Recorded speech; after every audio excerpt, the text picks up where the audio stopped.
Magandang umaga po sa lahat. Ayan, bali ano po, babalik muna ako po sa aking dating hanap buhay, yung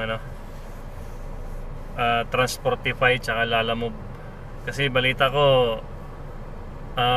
bumabalik na yung yung magandang kitaan. Wala naman ako ngayon, wala akong schedule sa aking trabaho po, yung pagte-therapy sa mga na-stroke. Lalabas po ako kahit umuulan para di masayang oras. Ayan, babalitaan ko po kayo mamaya kung magkano yung aking para po ito sa sa mga Lalamove at Transportify driver. Sa mga gustong pasukin ito, antabayanan nyo po yung aking income mamaya po. Bali, start po ako ngayon 10:37 po. Gawin kong ito 12 hours. 12 hours yung biyahe ko ngayon. Para makita ko kung magkano yung kikitain po. Maraming salamat.